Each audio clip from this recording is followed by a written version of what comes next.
Hello guys, welcome to Crown Smart. In this video we want to do more on topology. So let's say we have let X be a non-empty set, and let's say we have a topology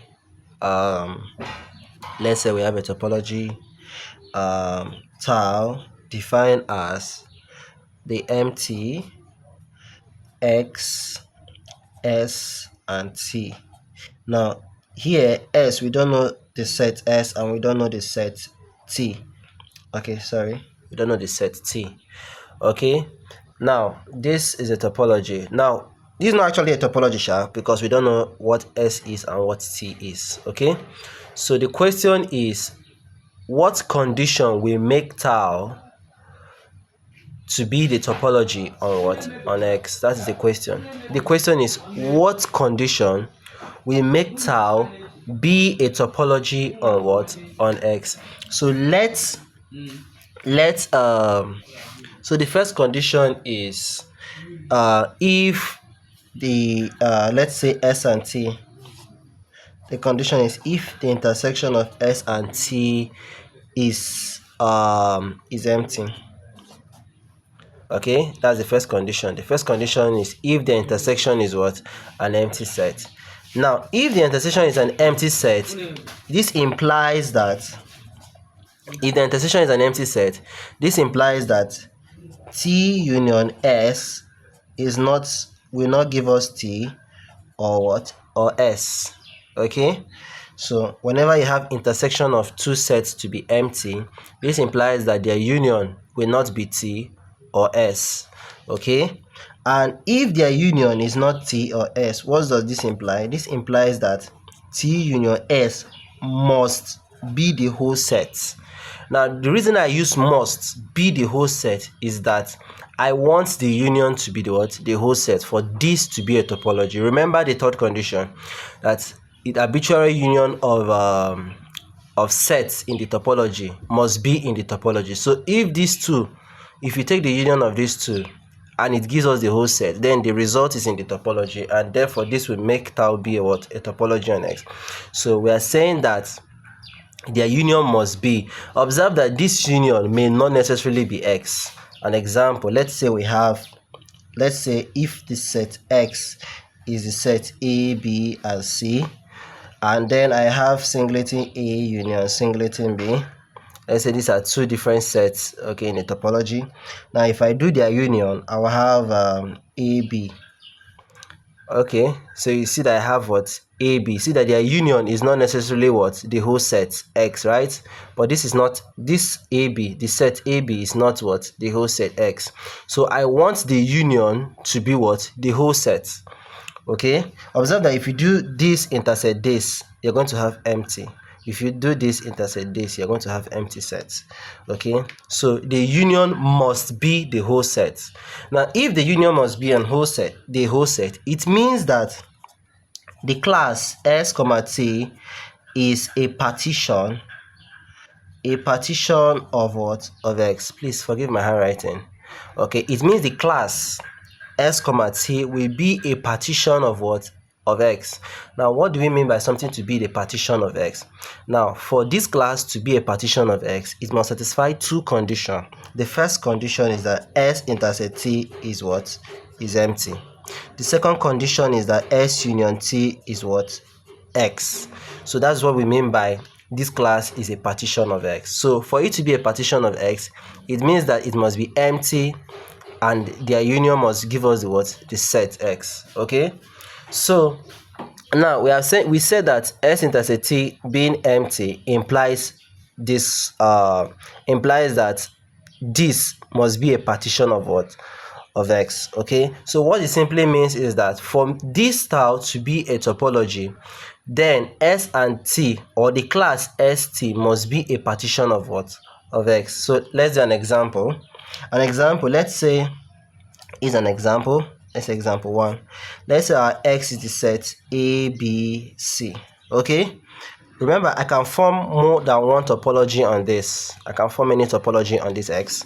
So let's say tau 1 is, let's say, empty, the whole set X. Now let me take singleton A, and let me take B comma C.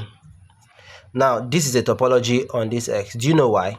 If you do this, these two, let's say, I don't know, S could be anything. This is ST. Anyone could represent ST. This could be S, this could be T, this could be T, this could be S, depending on which one you want it to be, S or T.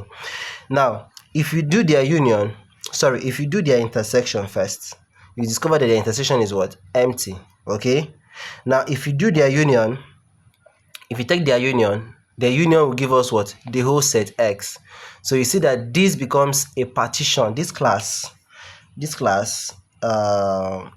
A, B, C is a partition of X. Okay? And since this class is a partition of X, this forms the what? The topology. Okay? This becomes what? A topology of what? X. Now let's form another one again. Tau 2. You can form as many as you like. We have, as from the definition, the empty and the whole set must be inside. Now I can have this to be let's say AB, then C. This is another what? Another topology. Observe that their intersection is empty. Now if you take their union, you have the whole set. So we have formed the partitions of what? X. Now this class, that is the set containing these two sets, becomes a class which is a partition of what? X. And if you put these two sets in here, this forms what? The topology. So we see that for the first condition, okay, for the first condition, I want to generalize the first condition. It says that for tau to be a topology on X, then the class containing S and T must be a partition of what? Of X. So that's for the first condition. Now let's move over to the second condition. Now the second condition is when S intersect T is not what? Empty. Now S intersect T is not empty implies that S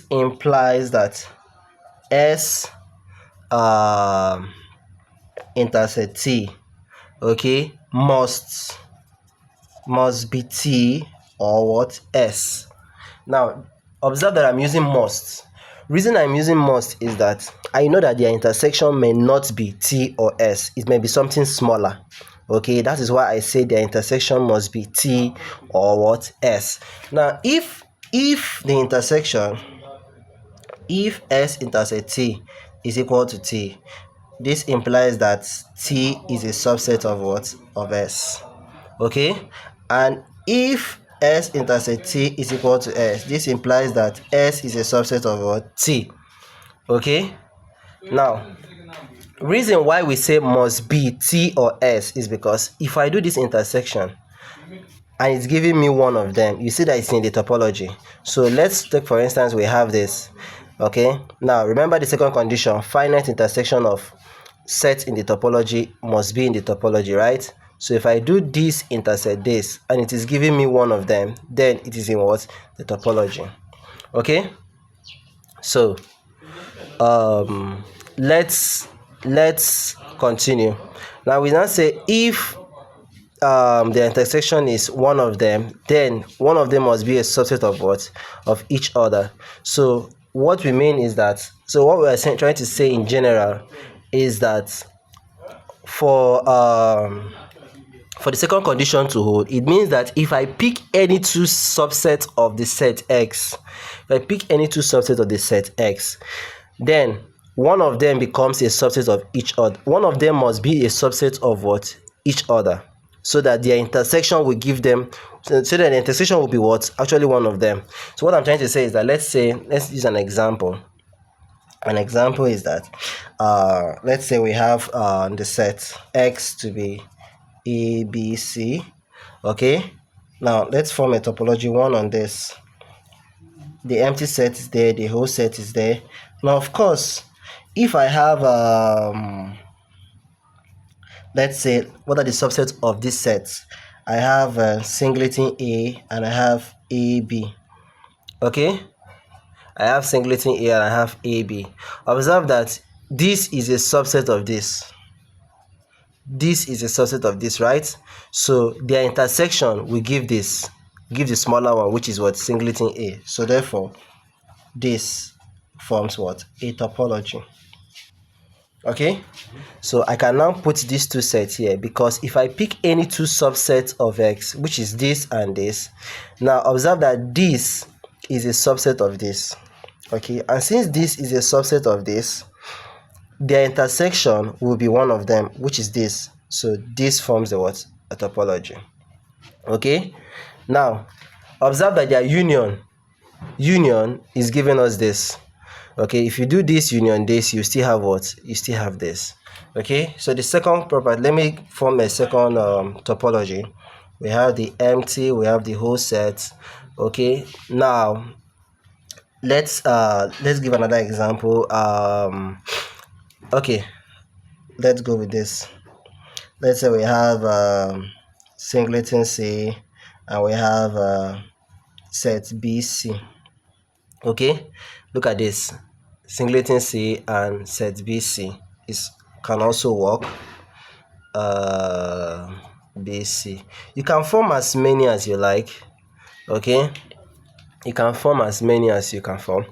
So we have that this is a subset of this, so that if you do their intersection, you still have this. Okay, so it shows that from the second condition, when you do their intersection and it's not empty, it implies that one of them must be the subset of what? Each other.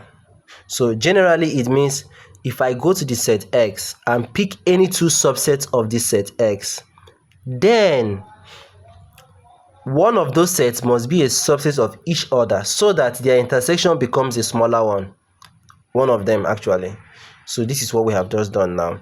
So we have seen that for tau to be a topology on X, tau must satisfy this condition 2 and this condition what? 1. Okay, and satisfying this condition 1 means that this class must be a partition of X.